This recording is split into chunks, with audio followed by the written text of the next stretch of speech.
Stock market का most interesting topic future and option. तो आज हम सीखेंगे फ्यूचर एंड ऑप्शन के बारे में। फ्यूचर एंड ऑप्शन जो है वो एक डेरिवेटिव प्रोडक्ट है। डेरिवेटिव प्रोडक्ट के अंदर आता है हमारा फ्यूचर एंड ऑप्शन, दो चीजें आती हैं। ये दोनों फ्यूचर एंड ऑप्शन दोनों अलग अलग प्रोडक्ट है, एक नहीं है। इसे हम एफ एंड ओ के नाम से भी जानते हैं, F and O, future and option. Derivative product जो होते हैं वो एक कॉन्ट्रैक्ट बेस्ड प्रोडक्ट होते हैं, यानी जहां एक कॉन्ट्रैक्ट होता है। तो पहले हम फ्यूचर को समझ लेते हैं, क्योंकि ऑप्शन थोड़ा सा ज्यादा डीप है। फ्यूचर क्या होता है? एज नेम से जैसा पता चलता है कि एक कॉन्ट्रैक्ट है जो फ्यूचर में, जिसके बारे में कुछ बात होगी या फ्यूचर को लेके कोई कॉन्ट्रैक्ट है। अब सबसे पहले कैश और फ्यूचर में डिफरेंस समझ लेते हैं कि कैश और फ्यूचर में क्या डिफरेंस है। जैसे हमने पहले बात किया था कि एक सेगमेंट होता है हमारा कैश, एक सेगमेंट होता है हमारा डेरिवेटिव्स। डेरिवेटिव्स के अंदर फ्यूचर एंड ऑप्शन आते हैं। लोग क्यों फ्यूचर एंड ऑप्शन में ज्यादा इंटरेस्ट लेते हैं? कोई तो रीजन होगा। तो रीजन है, कैश में हमारा मार्जिन जो लगता है, इन्वेस्टमेंट जो लगता है, वो बिग इन्वेस्टमेंट लगता है, बिग इन्वेस्टमेंट। और फ्यूचर में हमारा इन्वेस्टमेंट कैश के मुकाबले कम लगता है, यानी स्मॉल इन्वेस्टमेंट। कैसे? मैं एबीसी कंपनी के 100 शेयर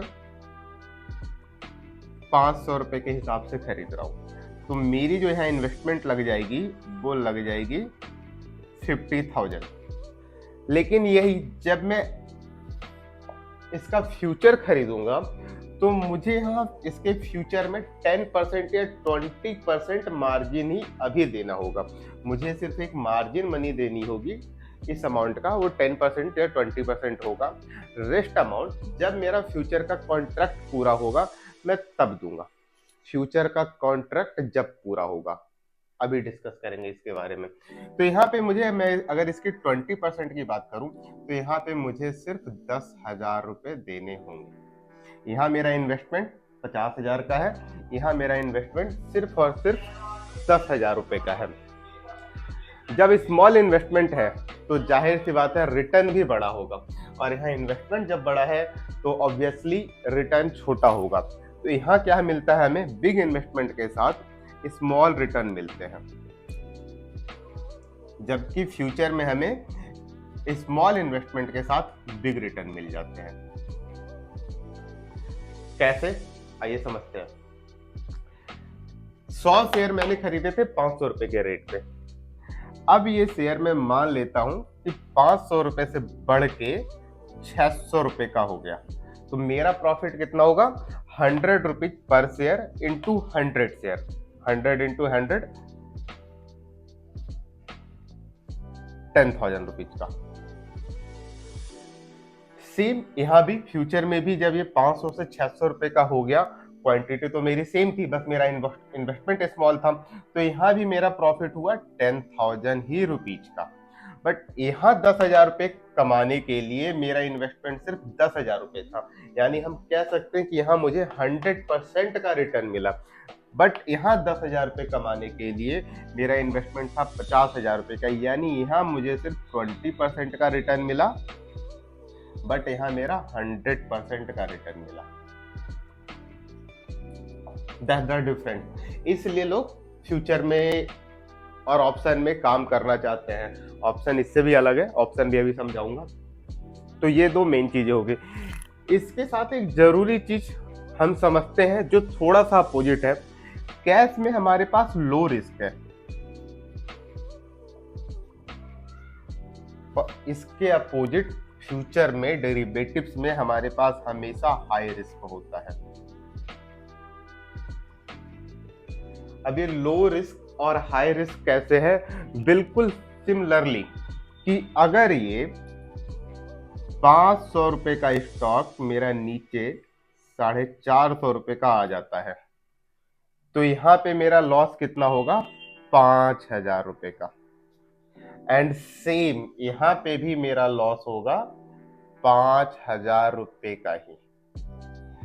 अब अगर हम इन फॉर्मेट में देखें परसेंटेज के फॉर्म में, तो यहाँ मेरा जो लॉस हुआ वो मेरे कैपिटल के 10% का लॉस हुआ, बट यहाँ मेरे कैपिटल का 50% का लॉस हो गया। तो जहां मेरा रिटर्न बड़ा है वहां मेरा रिस्क भी बड़ा है। इस चीज को हमेशा ध्यान में रखना पड़ेगा।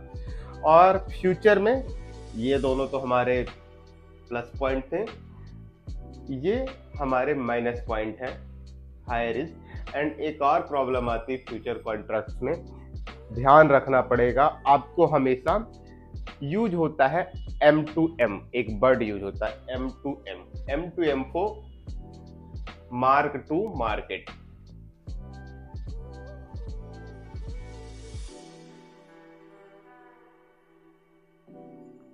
मतलब आपको मार्केट से अपना मार्क टू मार्क मिला के चलना है, मार्केट के बराबर रहना है। तो फ्यूचर कॉन्ट्रैक्ट में हमें M2M मैनेज करना पड़ता है। M2M को भी अभी डिटेल में समझेंगे, बट कैश में नहीं करना पड़ता। क्यों नहीं करना पड़ता? क्योंकि ये एक फ्यूचर कॉन्ट्रैक्ट था, तो यहाँ हमने 10,000 तो पे कर दिए, पर रेस्ट 40,000 जो था ये अमाउंट था जब हमारा कॉन्ट्रैक्ट पूरा होगा तब हम देंगे, अभी नहीं देंगे। लाइक ये हमारा टोकन मनी था, एंड कंप्लीट मनी हमें देना है जब हमारा कॉन्ट्रैक्ट पूरा होगा तब। यानी 40,000 मेरा उधार है, यहाँ पे मैंने पूरे 50,000 रुपए की पेमेंट कर दी है। तो अब ये शेयर 500 से 600 जाए, 700 जाए, 800 जाए, या नीचे ये 100 आ जाए, 200 आ जाए, कुछ भी आ जाए, मैं पूरा पेमेंट ऑलरेडी कर रखा हूं, तो मुझसे कोई पैसे नहीं मांगने वाला। यहाँ मुझे M2M मैनेज नहीं करना है।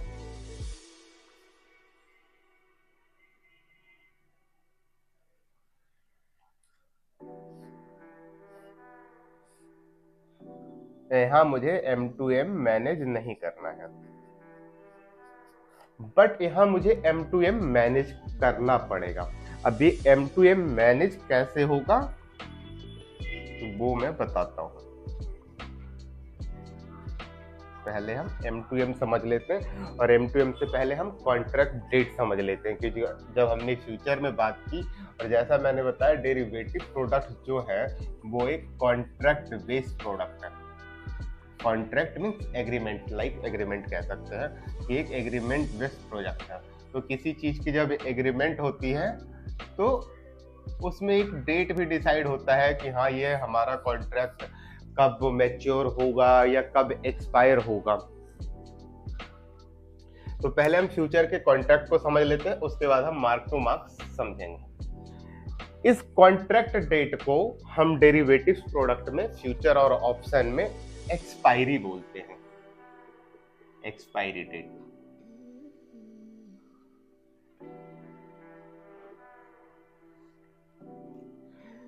फ्यूचर क्या होता है? एक बल्क डील होता है। बल्क डील मीन्स एक बड़ी डील होती है। स्टॉक मार्केट में बल्क डील और ब्लॉक डील बड़ी यूज होता है, वो वाला बल्क नहीं, एक बड़ी डील होती है, एक लाइक ग्रुप में डील होती है, ग्रुप ऑफ प्रोडक्ट्स में, बड़े अमाउंट में। तो ये जो कॉन्ट्रैक्ट डेट है, जब हमारा कॉन्ट्रैक्ट मैच्योर होगा या जब हमारा कॉन्ट्रैक्ट एक्सपायर होगा, उसी को हम बोलते हैं एक्सपायरी डेट। और ये जो हम मार्जिन मनी यहाँ देते हैं, ये जो हमने 10,000 दिया मार्जिन मनी, तो इस मार्जिन और फुल पेमेंट को हम समझ लेते हैं एक टोकन और फुल पेमेंट। इसे दो एग्जांपल से समझने की कोशिश करते हैं, जो आप लोगों को इजी लगे, जिससे आप समझ पाए। लेट्स से कि एक प्रॉपर्टी है जो हमें पसंद आई, और उस प्रॉपर्टी की कीमत है 1 लाख रुपए। एक प्रॉपर्टी है, ये प्रॉपर्टी मुझे पसंद आ गई, और इसकी मैंने डील कर ली कि हाँ ये प्रॉपर्टी मैं खरीद रहा हूं, बट मैं ये पैसा, पूरा पैसा, जब भी आप प्रॉपर्टी खरीदने जाते हैं तो ऐसा होता है आपको 3 महीने 6 महीने का टाइम मिलता है पेमेंट करने के लिए। तो अब मैं प्रॉपर्टी खरीद लिया, ये डिसाइड कैसे होगा? तो मैंने यहाँ क्या किया, 1 लाख रुपए की प्रॉपर्टी थी, मैंने यहाँ 10,000 rupees as a token money सामने वाले को दे दिया कि ये हमारा टोकन मनी है 10,000 रुपये, और अगले 6 मंथ के अंदर मैं रेस्ट ऑफ पेमेंट कर दूंगा, और ये property rest of balance payment में फुलफिल कर दूंगा, और यह प्रॉपर्टी मेरे नाम रजिस्टर कर देंगे। तो जब ये मैंने 10,000 रुपये दिया तो इसका एक एग्रीमेंट बनेगा, क्योंकि अभी प्रॉपर्टी मेरे नाम कब होगी, जब मैं पूरा बैलेंस पेमेंट कर दूंगा 1 लाख रुपए का, तब। अभी तो मैंने सिर्फ 10,000 रुपये दिए हैं। तो यहाँ पे मैंने क्या किया, यहाँ पे हमने एक एग्रीमेंट करा लिया, या हम कह सकते हैं एक कॉन्ट्रैक्ट करा लिया। इंडियंस लोग स्टैम्प पेपर बहुत अच्छे से समझते हैं। हम एक वकील के पास गए, 1,000 रुपये का 100 रुपये का स्टैम्प पेपर लिया, 1,000 का स्टैम्प पेपर लिया, और उस पर हमने लिखा दिया मैं एक्स पार्टी, ये इनकी प्रॉपर्टी है, इसके लिए मैं 10,000 रुपीज टोकन दिया हूँ, एंड रेस्ट ऑफ मनी मैं 6 मंथ के अंदर पे कर दूंगा। ये हमारा कॉन्ट्रैक्ट हो गया। अभी मेरे पास रजिस्ट्री नहीं है, और ये एग्रीमेंट मैंने एज ए प्रूफ, मैंने 10,000 रुपये दिए इसके प्रूफ में करवाया। ये कॉन्ट्रैक्ट मेरा एक्सपायर कब होगा या मेच्योर कब होगा? After 6 month. तो ऐसे ही स्टॉक मार्केट में ये जो हमारे डेरिवेटिव प्रोडक्ट है, ये कॉन्ट्रैक्ट बेस्ड प्रोडक्ट होते हैं। यहाँ पे आपको 100% मनी नहीं देनी होती, सिर्फ मार्जिन मनी देनी होती है, सिर्फ टोकन मनी देनी होती है। उसके बाद आप एक कॉन्ट्रैक्ट करके काम करते हैं, and very sure, very clear कि स्टॉक मार्केट में आपका आधार कार्ड लगता है, आपका पैन कार्ड लगता है, आपका बैंक अकाउंट लगता है, तो यहाँ आप कॉन्ट्रैक्ट से मुकर नहीं सकते। जो कॉन्ट्रैक्ट, जो डील हो गई, आपको उस पर रहना पड़ेगा। ऐसा नहीं है कि कल को मैं अपने डील से मुकर जाऊंगा, एक वर्बल डील नहीं है, ये पूरा एग्रीमेंट बेस्ड डील होता है। तो आप इससे मुकर नहीं सकते, ये ख्याल भी मन में मत लाइएगा। क्वेश्चन आ सकते हैं कि अगर मैं कल को ना लूँ तो मेरा क्या होगा, तो यहाँ आप अपने डील से नहीं मुकर सकते। यह है एक्सपायरी डेट, क्लियर। या एक दूसरे टर्म में एक और एग्जांपल के साथ इसे समझते हैं कि लाइक हम एक कार लेने गए, कार थी मेरी 10 लाख रुपए की, 10 लाख रुपए पे मैंने डाउन पेमेंट, आप सभी लोग जानते होंगे,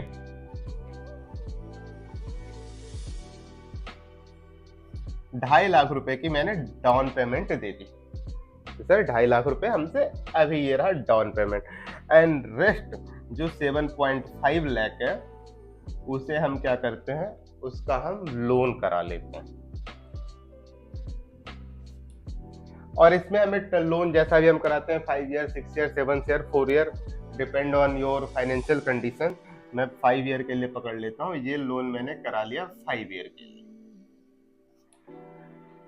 तो मेरी अभी तक ये गाड़ी मेरे नाम नहीं, आपको जो रजिस्ट्रेशन सर्टिफिकेट मिलेगा उसके ऊपर लिखा रहता है कि ये गाड़ी फाइनेंस है, और ये गाड़ी अभी जो प्रॉपर्टी है वो XYZ फाइनेंसर की है, ना कि आपकी। वो आरसी जो है, वो रजिस्ट्रेशन सर्टिफिकेट जो है, फिलहाल सिर्फ एक कॉन्ट्रैक्ट है, वो आपकी नहीं है। उस गाड़ी पे अभी भी हक उस फाइनेंसर का है जिसने बचे हुए पेमेंट किए हैं। तो इसका एक्सपायरी डेट क्या है? 5 ईयर। अब अगले 5 साल में हम धीरे धीरे करके EMI के रूप में हर महीने उसे पेमेंट करते जाते हैं। 5 साल के अंदर जब हम पूरा पेमेंट कर देते हैं तो हम उस फाइनेंसर से एक NOC लेते हैं, और उसके बाद ये गाड़ी हमारी हो जाती है। तो इसकी एक्सपायरी डेट क्या है? 5 साल। हर कॉन्ट्रैक्ट की एक एक्सपायरी है। और यहाँ जो हमने 2.5 लाख रुपए दिए डाउन पेमेंट, ये क्या था? हमारा मार्जिन मनी। और यहाँ हमने full payment, rest of balance payment कर दिया। ओके, तो यहाँ हमारा कॉन्ट्रैक्ट डेट या एक्सपायरी डेट क्लियर हो गया। Let's clean the board. तो अब हम समझते हैं M2M, मार्क टू मार्केट क्या होता है। मार्क टू मार्केट क्या होता है और फ्यूचर कॉन्ट्रैक्ट में क्यों मैनेज करना पड़ता है। इसे समझने से पहले हम ये समझ लेते हैं कि लोग फ्यूचर में क्यों काम करते हैं। फ्यूचर कॉन्ट्रैक्ट में लोगों को फ्यूचर कॉन्ट्रैक्ट क्यों पसंद है। जैसा मैंने यहाँ बताया, स्मॉल इन्वेस्टमेंट के साथ बिग प्रॉफिट। तो फ्यूचर जो हमारी डील है, फ्यूचर कॉन्ट्रैक्ट की जो हमारी डील है, इसमें अनलिमिटेड प्रॉफिट है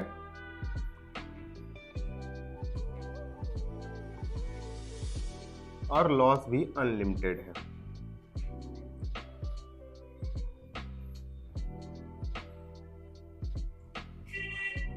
अनलिमिटेड प्रॉफिट और अनलिमिटेड लॉस का क्या मतलब है।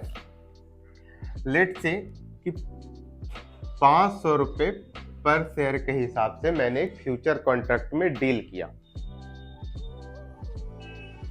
मैंने यहाँ पे 500 रुपये प्राइस थी कि 500 रुपये। फ्यूचर कॉन्ट्रैक्ट जो मेरा है अगले 30 दिन बाद एक्सपायर होने वाला है। लाइक लेट से मैं लेके चलूँ कि मेरा ये जो फ्यूचर कॉन्ट्रैक्ट एक्सपायर होगा, इसकी जो एक्सपायरी है वो 28 फेब 2025 को एक्सपायर होगी, और आज भी डेट में मान लेता हूँ 28 जैन 2025 है। इस दिन पे मैंने 500 रुपये के हिसाब से ये बाई किए हैं। क्वांटिटी मेरी है 100। एक महीने बाद हो सकता है कुछ अच्छी न्यूज हो, कोई अच्छा इवेंट हो, अच्छे रिजल्ट हो, कुछ भी हो, ये शेयर एक महीने के अंदर 500 से 600 का भी हो सकता है, 700 का भी हो सकता है, 800 का भी हो सकता है, 900 का भी हो सकता है, 1000 रुपये का भी हो सकता है, अगर कुछ अच्छे इवेंट हुए तो ये जितना ऊपर गया मेरा प्रॉफिट इतना ज़्यादा है। मीन्स मेरे पास प्रॉफिट की कोई लिमिट नहीं है। जितना मेरा शेयर ऊपर चला गया इतना मेरा प्रॉफिट है। अब जैसे मैंने अभी बताया था कि यहाँ पे मुझे इन्वेस्टमेंट सिर्फ देना होगा 10,000। मैंने 20% के मार्जिन पे मैंने बताया था 10,000 रुपीज मुझे देने होंगे। तो अगर ये शेयर 900 रुपये का, लेट से मैं यहाँ पकड़ लेता हूँ, 900 रुपये का चला गया, तो 900 रुपये पे मैं इसे सेल करूंगा। 500 रुपये पे मैंने इसे बाई किया था, मुझे टोटल प्रॉफिट होगा 400 रुपये का पर शेयर, और इंटू मेरे पास 100 शेयर थे, तो 400 इंटू 100 40,000 रुपीज का मेरा प्रॉफिट हो जाएगा ऑन इन्वेस्टमेंट ऑफ 10,000। क्योंकि मेरे पास पूरे महीने का टाइम है, वो एक महीने में शेयर कहीं भी जा सकता है। कहीं भी जाने के साथ ये भी है कि ये नीचे भी तो कहीं भी आ सकता है, सिर्फ ऊपर ही तो नहीं जाएगा। हो सकता है ये शेयर 500 रुपये से कम होके 450, 400, 350, 300, 250 कहीं भी आ सकता है। कोई लिमिट नहीं है जीरो तक की। तो लेट से मैं यहाँ पकड़ लेता हूँ कि यहाँ ये मेरे शेयर 200 भी पकड़ लेता हूँ, 200 रुपये पे आ गया। तो जब 200 रुपये पे आ गया तो मैंने जिस दिन मेरा कॉन्ट्रैक्ट एक्सपायर होगा उस दिन मुझे डील कंप्लीट करनी होगी। तो 200 रुपये के सेल पे माइनस 500 रुपये की बाई इंटू माइनस 300 पर शेयर का मेरा लॉस हुआ, और इंटू 100 शेयर मेरे पास थे तो माइनस 30,000 रुपीज का लॉस हुआ। हो गया लॉस। अब यहाँ मैंने मार्जिन मनी तो सिर्फ 10,000 रुपये ही दे सकता था, तो ये 30,000 का लॉस मैं लूंगा कैसे होगा। वहां तो मैं मना कर दूंगा, नहीं मैं बचे हुए पेमेंट नहीं कर रहा। तो आप क्या करेंगे, क्योंकि मार्जिन मनी तो अभी तक मैंने सिर्फ 10,000 रुपये ही दिया था, और अगर ये 200 पहुंच गया तो मेरा लॉस तो 30,000 रुपये का हो जाएगा। तो दो कंडीशन है यहाँ पे। अनलिमिटेड प्रॉफिट, ये जो है ना अनलिमिटेड प्रॉफिट, 10,000 के इन्वेस्टमेंट पे 40,000 का प्रॉफिट, इस अनलिमिटेड प्रॉफिट की वजह से लोग यहाँ ट्रेड करना पसंद करते हैं। लव टू ट्रेड, कम मार्जिन में कम इन्वेस्टमेंट में ज्यादा पैसा बनाने के लिए। लेकिन जहां इसमें अनलिमिटेड लॉस के भी चांसेस हैं, और इस अनलिमिटेड लॉस से बचने के लिए, लाइक इस वाली कंडीशन में आने के लिए, अगर इस वाली कंडीशन में आ गया और आपने पैसे देने से मना कर दिया तो 10,000 तो आपने दे रखा था, बचा हुआ 20,000 कौन देगा। तो इस कंडीशन से बचने के लिए मार्क टू मार्केट मैनेज किया जाता है। अनलिमिटेड लॉस की कंडीशन में आप बिट्रे ना करें, आप अपनी बातों से मुकर ना जाए, इसलिए मार्क टू मार्केट मैनेज किया जाता है। अब ये मार्क टू मार्केट मैनेज कैसे होगा, तो स्पेस थोड़ा कम है, फिर भी यही मैं बताने की कोशिश करता हूँ। वैसे आज है डे 1, मेरी बाइंग प्राइस थी 500 रुपये और आज ये शेयर मेरा घूमता रहा 500 रुपये पे ही, और यहाँ मैंने मार्जिन मनी ऑलरेडी 10,000 रुपीज पे कर दिया था। कोई इशू नहीं है, ये मैं मार्जिन मनी 20% पे कर चुका हूँ, कोई इशू नहीं है। नेक्स्ट डे ये शेयर डे 2 में ऊपर बढ़ के चला जाता है 510 रुपये।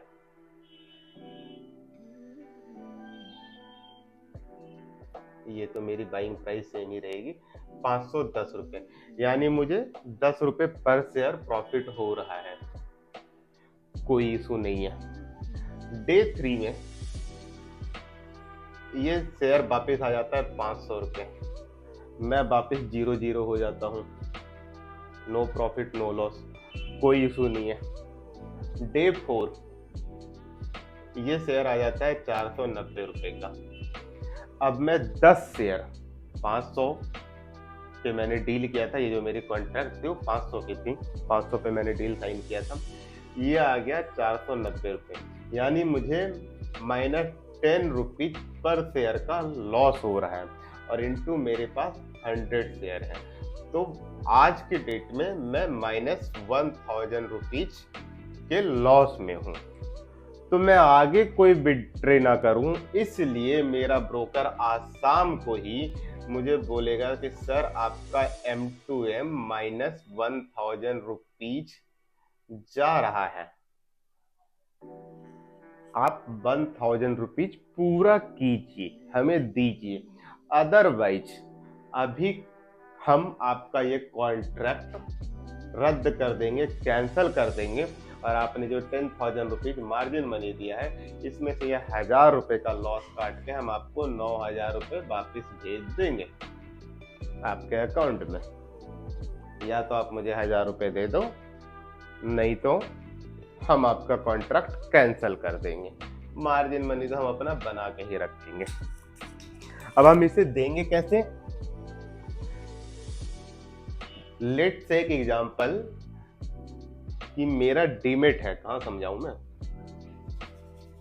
मेरा डीमेट है, मेरे डीमेट में फंड पड़ा हुआ था 21,000 रुपये, ठीक है, जिसमें से एक कॉन्ट्रैक्ट मैंने ले लिया जिसका मार्जिन मनी चला गया मेरा -10,000 रुपीज।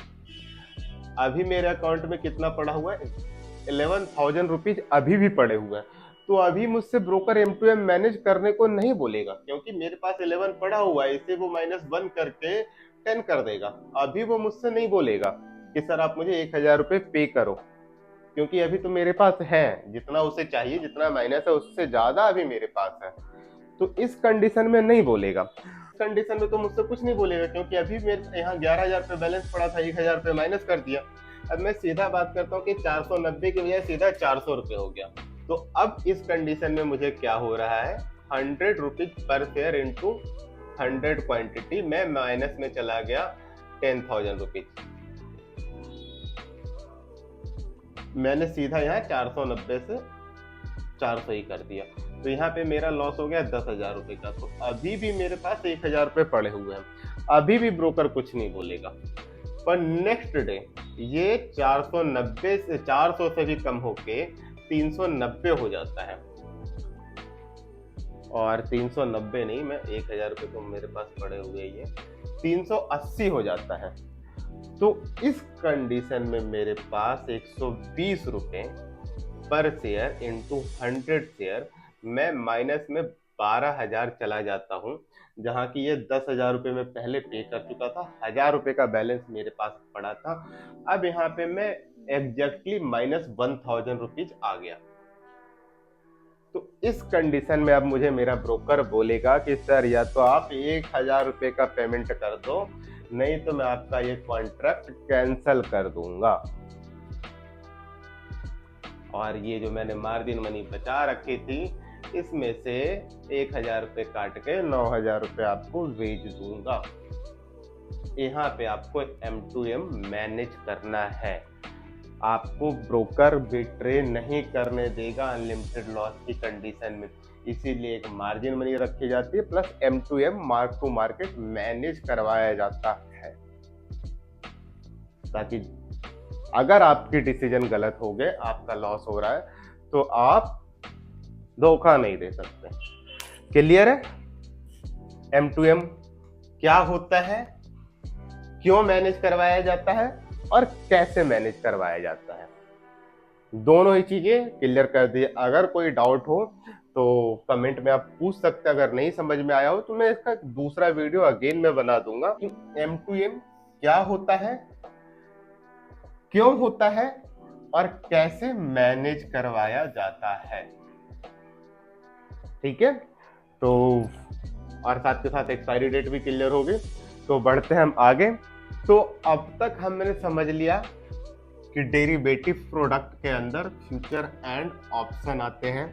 डेरिवेटिव प्रोडक्ट जो होते हैं वो एक कॉन्ट्रैक्ट बेस्ड प्रोडक्ट होता है या एग्रीमेंट बेस्ड प्रोडक्ट होता है। किसी चीज का जब कॉन्ट्रैक्ट है या एग्रीमेंट है तो उसकी एक एक्सपायरी डेट होती है।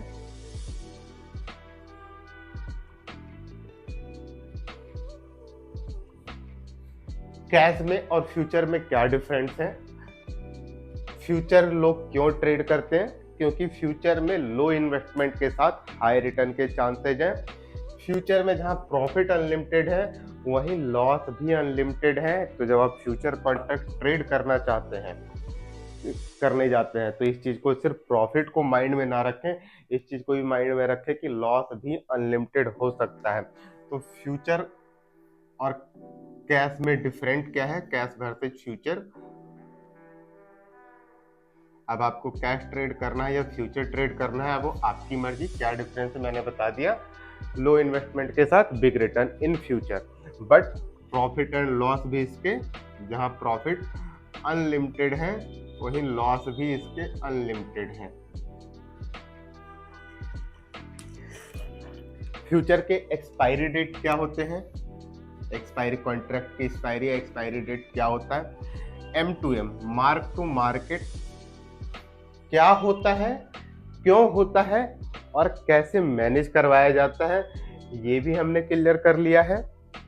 एक दो छोटी मोटी चीजें और हैं, वो भी हम क्लियर कर लेते हैं कि जब भी हम डेरिवेटिव्स प्रोडक्ट में जाते हैं तो यहाँ सिंगल क्वांटिटी में ट्रेड नहीं होता। यहाँ अगर मैं किसी स्टॉक में गया, ABC कंपनी का स्टॉक, और इसकी प्राइस है 500 रुपए, तो यहाँ मैं सिर्फ एक क्वांटिटी खरीदना चाहता हूँ तो मैं खरीद सकता हूँ। बट फ्यूचर के केस में ऐसा नहीं होता, यहाँ ज्यादा क्वांटिटी खरीदनी पड़ती है। और ये ज्यादा क्वांटिटी आती कहाँ से है? ये एक्सचेंज डिसाइड करता है according to price of that share, कि इस शेयर का लॉट साइज कितना होगा। यानी फ्यूचर में हम एक क्वांटिटी नहीं खरीद सकते, हमें लॉट में खरीदना पड़ता बहुत सारी क्वांटिटी। तो वो बहुत सारी क्वांटिटी कितनी होगी ये कैसे पता चलेगा? तो ये एक्सचेंज डिसाइड करता है according to price of that stock कि इसका लॉट साइज कितना होना चाहिए। तो फ्यूचर एंड ऑप्शन दोनों ही कंडीशन में एक टर्म आता है लॉट साइज, इसका लॉट साइज कितना हो। लॉट साइज जो डिसाइड होता है, जो एक्सचेंज डिसाइड करती है, वो प्राइस के अकॉर्डिंग, कि एक्सचेंज ऐसा कहता है कि जब आप डेरिवेटिव्स प्रोडक्ट में डील करेंगे, क्वांटिटी में डील करेंगे, कॉन्ट्रैक्ट बेस्ड प्रोडक्ट में डील करेंगे, तो उस कॉन्ट्रैक्ट की वैल्यू 6 लाख से लेके 12 लाख के बीच में होनी चाहिए। कॉन्ट्रैक्ट की जो वैल्यू होनी चाहिए वो 6 लाख से 12 लाख के बीच होनी चाहिए। एक लॉट की वैल्यू इनके बीच होनी चाहिए। वो 6 लाख भी हो सकती है, इवन 5.5 लाख भी हो सकता है, और 12 की वजह 12.5 भी जा सकता है, क्योंकि प्राइस एक मूविंग वेरिएबल है, वो कहीं भी जा सकता है। तो थोड़े बहुत 19-20 के चांसेज है, ऐसा नहीं है कि आज 6 लाख से 5,99,000 हो गया तो उसके कॉन्ट्रैक्ट वैल्यू के हिसाब से लॉट साइज चेंज कर दिया जाएगा, ऐसा भी नहीं होता। हाँ, एक लिमिट के बाद कि वो कंटिन्यू इसके नीचे ही रहने लगा या इसके ऊपर ही रहने लगा, तब एक्सचेंज डिसाइड करेगी कि हाँ इसके कॉन्ट्रैक्ट में हम कुछ चेंजेस कर सकते हैं, वो एक्सचेंज का काम है। लेकिन क्योंकि प्राइस एक मूविंग वेरिएबल है तो थोड़ा सा इन्हें छूट मिल जाती है। तो अगर हम एवरेज समझें 6 लाख और 12 लाख का, अगर मैं इनका एवरेज निकालूं तो 18 lakh divide by 2 equal to 9 lakh. तो यहां मैं फिर से कह रहा हूं, एग्जैक्ट नहीं, एक लमसम अगर हम एवरेज लेके चले तो एक contract value, average contract value जो है, एवरेज कॉन्ट्रैक्ट वैल्यू हम 9 लाख एज्यूम कर रहे हैं। क्यों एज्यूम कर रहे हैं? क्योंकि हमने इन दोनों का एवरेज पकड़ लिया। अब जब हमने 9 लाख एज्यूम किया तो एक लॉट साइज कितना होगा, एक लॉट साइज कितना होगा? वेरी सिंपल, 9 लाख जो हमारी कॉन्ट्रैक्ट वैल्यू है, यहां मैं लिख देता हूं contract value, average contract value. अब इस पे कोई ये ना बोल दे मुझे कि आपने बोला था 9 लाख तो 9 लाख ही होगा। मैंने पहले ही बताया 6 लाख से 12 लाख के बीच होता है, और अभी रिसेंटली जो चेंजेज आए उसकी जानकारी मुझे भी नहीं है एग्जैक्ट क्या है। तो हमने इसका एक एवरेज कॉन्ट्रैक्ट वैल्यू पकड़ा 9 लाख रुपीज। अब यहाँ मार्केट में लगभग, अगर हम इंडियन स्टॉक मार्केट की बात करें,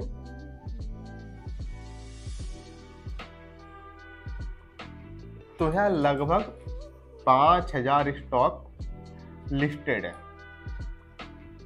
और इस 5,000 स्टॉक में से लगभग 2,500 स्टॉक हमारी फ्यूचर एंड ऑप्शन कैटेगरी में आती है।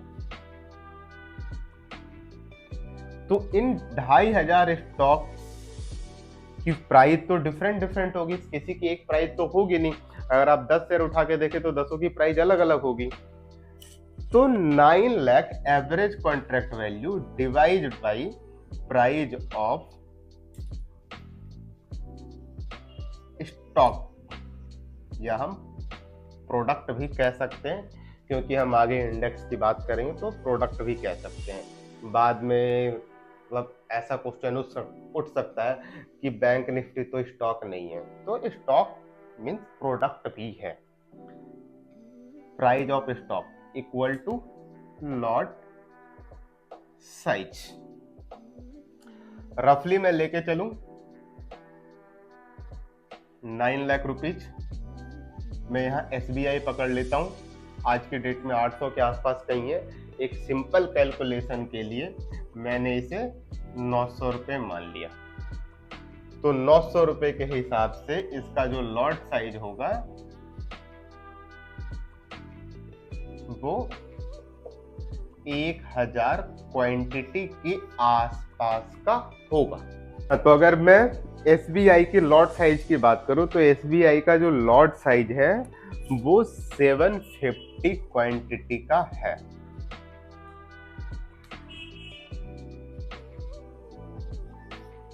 और इसकी प्राइस जो है वो प्राइस कहाँ चल रही है, SBI की प्राइस अगर मैं देखूं तो जस्ट ए मिनट, ऑप्शन चैन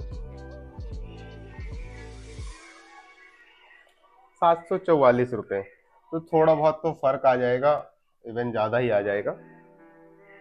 तो ये एवरेज लॉट साइज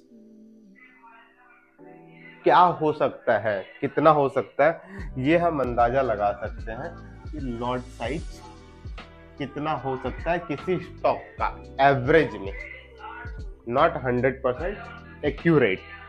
तो लॉट साइज क्या होता है और कितना होता है और कैसे हम कैलकुलेट करते हैं कि इसका लॉट साइज किस आसपास में कितना लमसम होना चाहिए,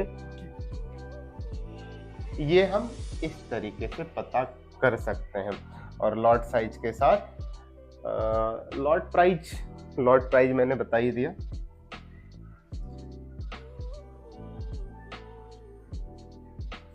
लॉट प्राइस कह सकते हैं या एवरेज कॉन्ट्रैक्ट वैल्यू कह सकते हैं। Lot price divide by price of stock equal to lot size. तो यहां से फ्यूचर के ऑलमोस्ट सारी डिटेल कवर हो गई है। फ्यूचर के बारे में ज्यादा कुछ बताने को नहीं रहा। अब नेक्स्ट टॉपिक हमारा शुरू होगा ऑप्शन, और ऑप्शन मैं शुरू करूंगा अगले वीडियो में। तो मिलते हैं अगले वीडियो में। Thank you.